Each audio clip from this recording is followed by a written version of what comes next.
Hello बच्चा party, कैसे हैं आप लोग। उम्मीद करता हूँ बहुत अच्छे होंगे। और मैं देख रहा हूँ आप लोग का जो एग्जामिनेशन चल रहे हैं वो मंथली टेस्ट आ चुका है आप लोग का टेस्ट पेपर मेरे पास। तो आइए इस टेस्ट पेपर को हम लोग सॉल्व करेंगे आज के लेक्चर्स में।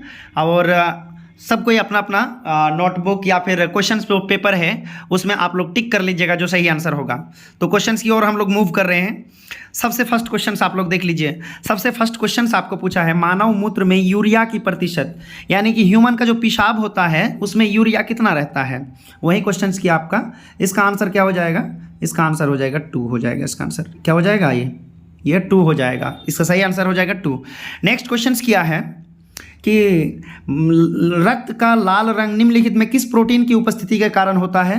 तो इसका आप जानते हैं ब्लड रेड कलर का जो दिखता है वो हीमोग्लोबिन के कारण ही दिखता है। किसी बच्चे का ये क्वेश्चन पेपर है जिसमें टिक लगा हुआ है, ठीक है। फिर भी हीमोग्लोबिन में दो तरीके का दो चीज़ें होता है, एक आयरन पार्ट और एक ग्लोबिन पार्ट। हीम पार्ट को बोला जाता है आयरन, और ग्लोबिन पार्ट जो होता है वो प्रोटीन पार्ट होता है। और एक ही आयरन में 4 प्रोटीन लगे हुए रहते हैं, एक हीमोग्लोबिन में 1 आयरन और 4 प्रोटीन, ठीक है। नेक्स्ट क्वेश्चन की ओर हम लोग मूव करेंगे। अभी जस्ट मूव कर रहे हैं, देख सकते हैं आप लोग। चलिए थर्ड नंबर क्वेश्चन में आते हैं हम लोग।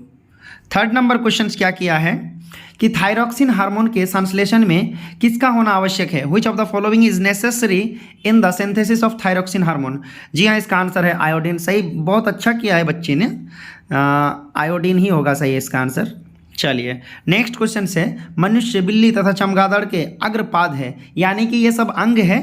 The forelimbs of man, cat and bats are, ये हो जाएगा सारे के सारे समजात अंग। समजात अंग किसको कहते हैं? वैसे अंग जिनका काम समान हो परंतु क्या नहीं हो, स्ट्रक्चर में समान हो अथवा ना हो, काम समान होनी चाहिए, ठीक है। अच्छा नेक्स्ट क्वेश्चन की ओर हम लोग मूव करेंगे। अभी जस्ट स्क्रीनशॉट लेते चलेंगे या फिर आंसर करते चलेंगे। नेक्स्ट क्वेश्चन से आपका क्या क्वेश्चन है भाई? क्वेश्चन है प्लेनेरिया में असेक्सुअल रिप्रोडक्शंस का जो विधि होता है वो कैसा होता है?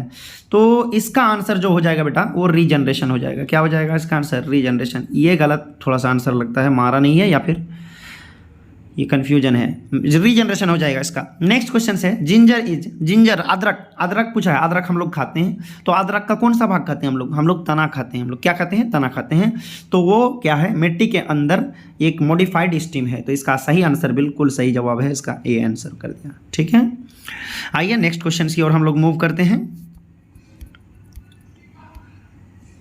नेक्स्ट क्वेश्चन है आपका, नेक्स्ट क्वेश्चन, नर तथा मादा जनन कोशिका के संलयन के फलस्वरूप बनता है। अरे भाई, फीमेल एंड मेल गैमेट जब मिलेगा तो क्या बनाएगा? उसको फर्टिलाइजेशन कहेंगे, और जो उनसे बनेगा उसको क्या कहेंगे? बोलिए।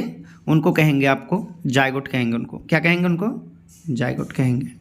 चलिए next question, essential for heredity is, आनुवांशिकता के लिए अनिवार्य है। ऑप्शन है असेक्सुअल रिप्रोडक्शन। अच्छा पहली बात, आनुवांशिकता समझते हैं, एक पीढ़ी से दूसरी पीढ़ी में क्या जाना? गुण का जाना, उसी को बोलते हैं हम लोग आनुवांशिक।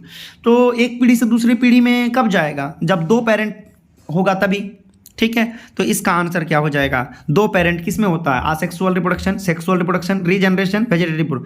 ए, सी और डी तीनों जो है ना असेक्सुअल यानी अलैंगिक जनन ही है। ये लोग अलैंगिक जनन के ही विधि हैं, सी और डी, ठीक है। तो ये तीनों नहीं होगा बल्कि बी आंसर हो जाएगा, यानी लैंगिक जनन हो जाएगा, ठीक है। नेक्स्ट क्वेश्चन है कीट के पंख और पक्षी के पंख यानी wings of insect and birds, ये कैसा अंग है? तो ये बेटा जो अंग है ये एनालोगस, ये गलत आंसर करके आ गया है, ये एनालोगस आंसर हो जाएगा इसका। समझ में आ गया?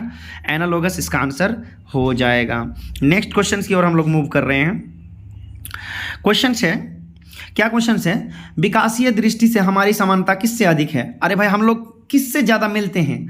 चाइनीज स्टूडेंट से यानी चीन के विद्यार्थी से, या चिंपांजी से, स्पाइडर से, या बैक्टीरिया से? तो हम लोग का सबसे ज़्यादा जो एवोल्यूशनरी जो ये है सिमिलरिटी है सबसे ज़्यादा वो चिंपांजी से है, ठीक है। चाइनीज स्टूडेंट बोलेगा तो क्या हो गया? वो तो ह्यूमन हो गया, मनुष्य हो गया। तो मनुष्य, हम लोग भी मनुष्य, वो लोग भी मनुष्य। अलग अलग होता होगा, लेकिन चिंपैंजी आप लोग आंसर कीजिएगा। नेक्स्ट क्वेश्चन है, एक नर हार्मोन है, यानी मेल हार्मोन आपको पूछा है, एड्रीनलिन, टीएसएच, एस्ट्रोजन और टेस्टोस्टेरोन। यहाँ पे एक्चुअली उनको पूछना चाहिए था मेल सेक्स हार्मोन, पूछना चाहिए था उनको। मेल सेक्स हार्मोन यहाँ पे सेंस कर लीजिएगा आप लोग, और इसका आंसर कर लीजिएगा क्या, टीएसएच लगा लीजिएगा। टीएसएच का मतलब सॉरी टेस्टोस्टेरोन हार्मोन लगा लीजिएगा, इसको मेल सेक्स हार्मोन भी कहा जाता है। 12 नंबर क्वेश्चन की ओर हम लोग चलते हैं। क्वेश्चन है, कौन सी संरचना युग्मक जनन में भाग लेती है?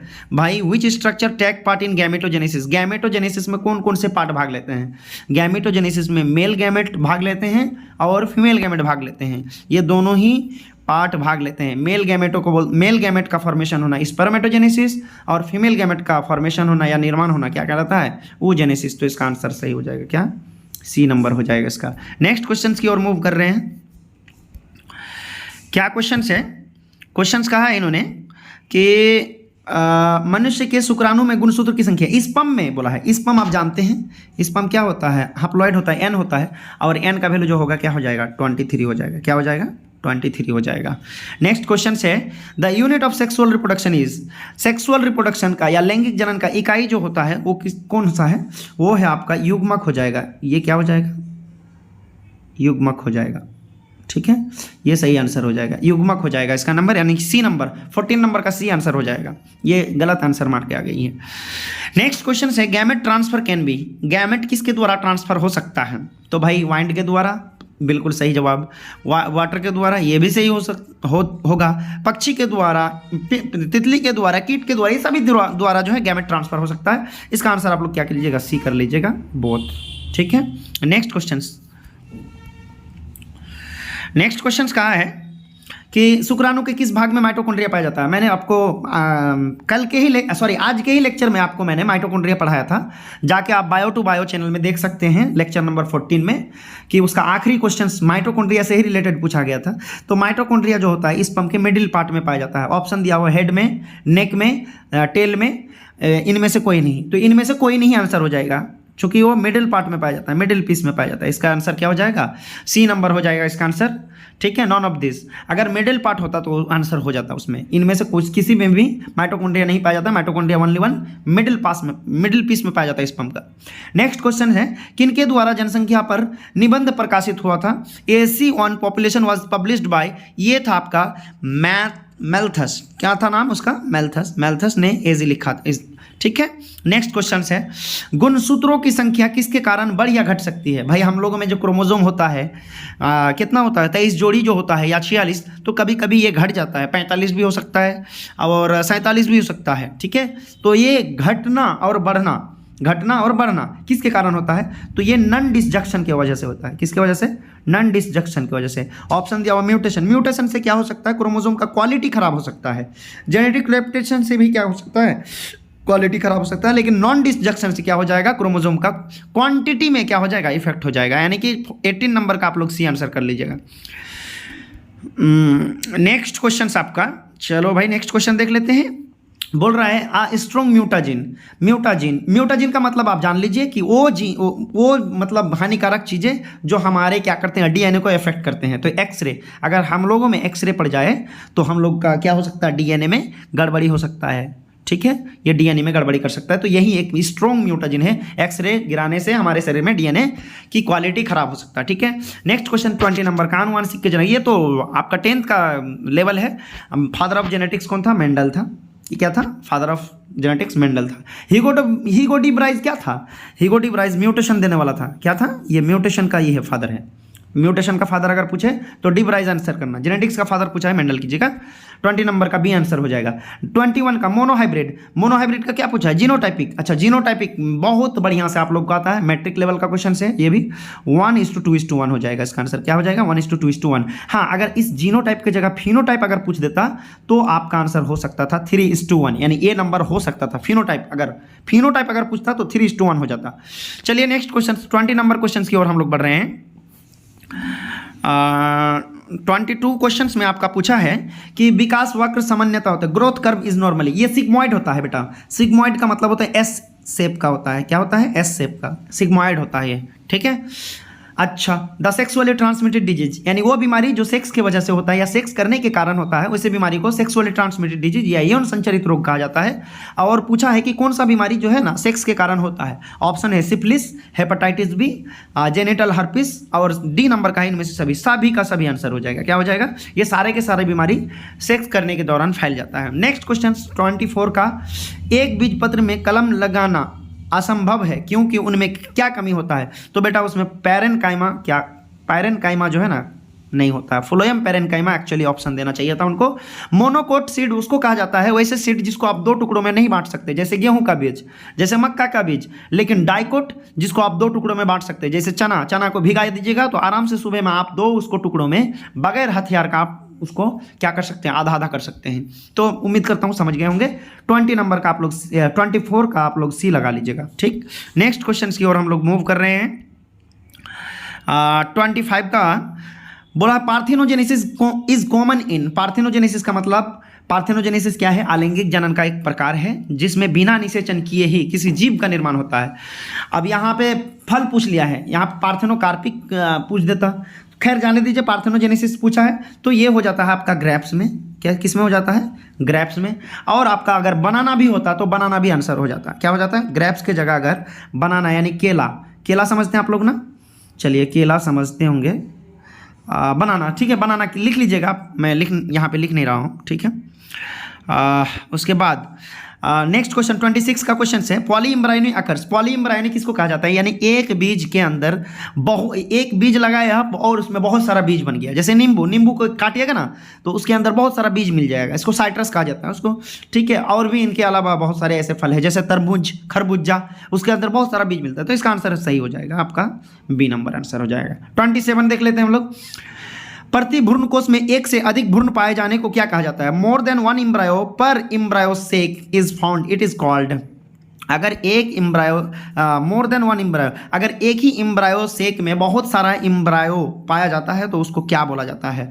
ऑप्शन है आपका एम्ब्रायोजेनी, दूसरा एम्फीमिक्सिस, तीसरा है पॉलीइम्ब्रायोनी और डी नंबर है नॉन ऑफ दिस। इसका सही आंसर हो जाएगा सी नंबर। आपका बहुत आसान क्वेश्चन था, ठीक है। नेक्स्ट क्वेश्चन की ओर मूव कर रहे हैं बच्चा पट्टी। क्वेश्चंस किया है क्या? क्वेश्चंस किया है आपको 100 प्राथमिक अंडाणु से कितने अंडे बनते हैं? भाई मतलब ये जो है ना आपका अंडाणु का केस में बता देता हूँ आपको, ये क्या बोलते हैं इसका, इग का यानी ओवम का, जितना है उतना ही बनेगा, जितना है उतना ही बनेगा, 100 में 100 ही बनेगा, ठीक है। हाँ, लेकिन आपका स्पर्म का केस अलग है, उल्टा है इसका, ठीक है। 4 बन जाता है 1 से, तो इसका आंसर 400 हो जाता अगर स्पर्म होता तो। उसमें भी बहुत सारा थ्योरी है, लॉजिक है, खैर जाने दीजिए। 29 नंबर क्वेश्चन को देखते हैं हम लोग। कहा है इन्होंने कि मेंडल ने किसके सिद्धांत का प्रतिपादन नहीं किया या कौन सा सिद्धांत नहीं दिया था? भाई मेंडल ने आनुवांशिकता का सिद्धांत दिया था, जिनमें से 3 हम लोग इंपॉर्टेंट रूल पढ़ते हैं या नियम पढ़ते हैं। और 3 रूल क्या है? पृथक्करण है, पर क्या बोलते हैं डोमिनेंस है, और उसके बाद इंडिपेंडेंट असॉर्टमेंट। मैंने लिखवा दिया था आपको थ्योरी में। इसका आंसर हो जाएगा लिंकेज। क्या हो जाएगा? लिंकेज। लिंकेज दिया था किसने? लिंकेज दिया था किसने? लिंकेज दिया था बेटा मॉर्गन ने दिया था। क्या दिया था? कौन दिया था? मॉर्गन ने दिया था। थॉमस मॉर्गन इसको बोला जाता है एक्चुअली। ड्रोसोफिला मेलानोजेस्टर पर इन्होंने ये किया था, प्रयोग किया था, और उसके हिसाब से इन्होंने लिंकेज और रिंग कॉम्बिनेशन का जो है ना थ्योरी दिया था। तो लिंकेज आंसर हो जाएगा इसका, कि मेंडल ने लिंकेज नहीं दिया था। तो कौन दिया था? मॉर्गन ने दिया था। तो वही पूछा है मेंडल ने कौन सा नियम नहीं दिया था, तो सालगंता या लिंकेज नहीं दिया था। 30 नंबर लास्ट क्वेश्चन से X0 क्रोमोसोम असामान्य है। X0 का मतलब होता है एक क्रोमोसोम का कैरियोटाइप आपको दे दिया है कि कैरियोटाइप किस में होता है। इसका सही आंसर हो जाएगा टर्नर सिंड्रोम। और टर्नर सिंड्रोम में अगर पूछेगा कि क्रोमोसोम का संख्या कितना होता है तो इसका आंसर हो जाएगा 45। कितना होता है? 45। और डाउन सिंड्रोम में अगर पूछेगा और लाइन फिल्टर सिंड्रोम में, ये दोनों में कितना होता है बेटा? 47 होता है। कितना होता है? 47 होता है, ठीक है। तो आज का लेक्चर यहीं से समाप्त हो रहा है। बहुत बहुत शुक्रिया आप लोगों का देखने के लिए, और सबको जो है ना सही कर लीजिए और चैनल को सब्सक्राइब कर लीजिए और लाइक और शेयर कर दीजिए। Thank you. मिलते हैं अगले लेक्चर में, ठीक।